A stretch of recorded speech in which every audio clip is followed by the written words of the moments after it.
प्रत्येक माह के कृष्ण पक्ष की चतुर्थी तिथि के दिन प्रथम पूजनीय देवता भगवान गणेश का पूजन किया जाता है।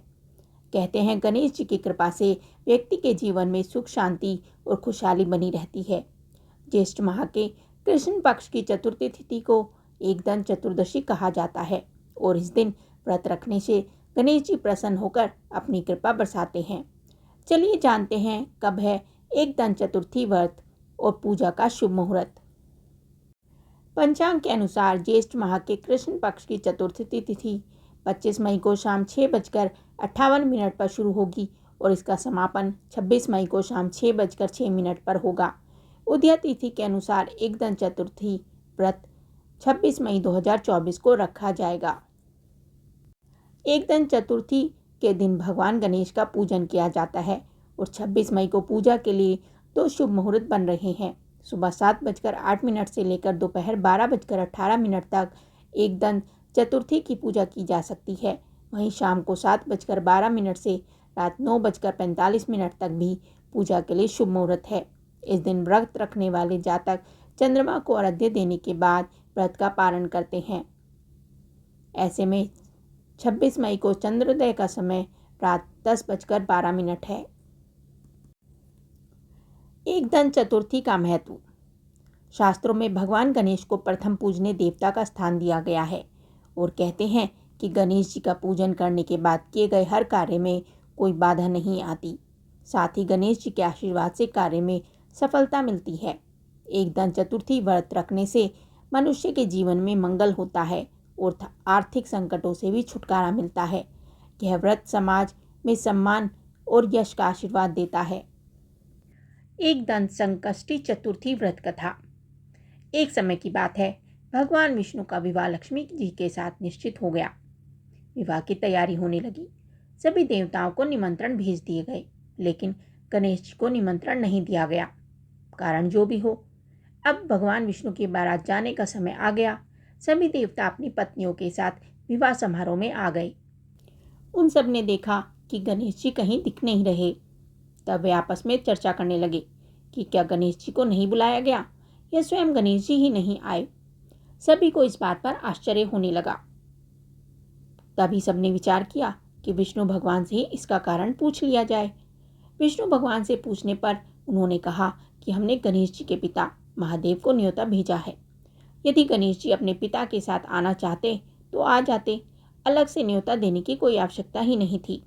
दूसरी बात यह है कि उनको 1.25 मन मूंग, 1.25 मन चावल, 1.25 मन घी और 1.25 मन लड्डू का भोजन दिन भर में चाहिए। यदि गणेश जी नहीं आएंगे तो कोई बात नहीं, दूसरे के घर जाकर इतना सारा खाना पीना अच्छा भी नहीं लगता। इतनी वार्ता कर ही रहे थे कि किसी एक ने सुझाव दिया कि यदि गणेश जी आ भी जाएं तो उनको द्वारपाल बनाकर बैठा देंगे कि आप घर की रखवाली करना।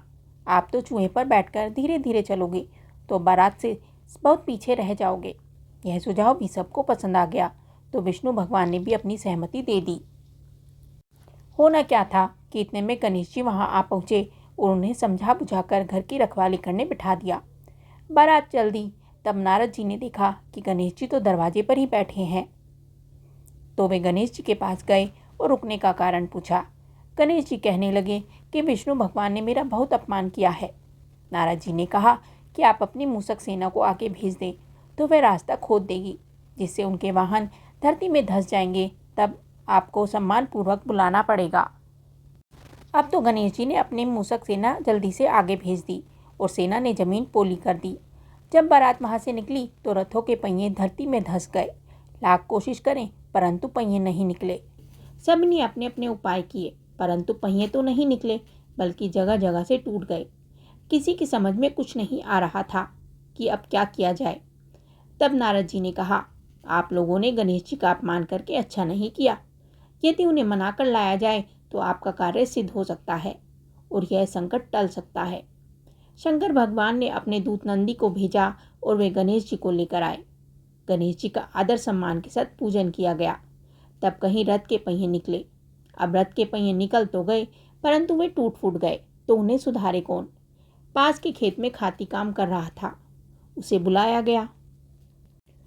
खाती अपना कार्य करने से पहले श्री गणेशाय नमः कहकर गणेश जी की वंदना मन ही मन करने लगा। देखते ही देखते खाती ने सभी पहियों को ठीक कर दिया। तब खाती कहने लगा कि हे देवताओं, आपने सर्वप्रथम गणेश जी को नहीं मनाया होगा और ना ही उनकी पूजा की होगी, इसलिए तो आपके साथ यह संकट आया है। हम तो मूर्ख अज्ञानी हैं, फिर भी पहले गणेश जी को पूजते हैं, उनका ध्यान करते हैं। आप लोग तो देवतागण हैं, फिर भी आप गणेश जी को कैसे भूल गए? अब आप लोग भगवान श्री गणेश जी की जय बोलकर जाएं तो आपके सब काम बन जाएंगे और कोई संकट भी नहीं आएगा।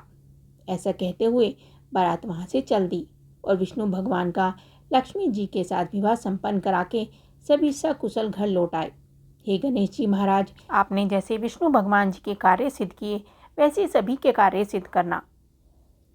ये कथा और जानकारी आपको कैसी लगी, हमें कमेंट करके ज़रूर बताएं। साथ ही वीडियो को लाइक करें, चैनल को सब्सक्राइब करें।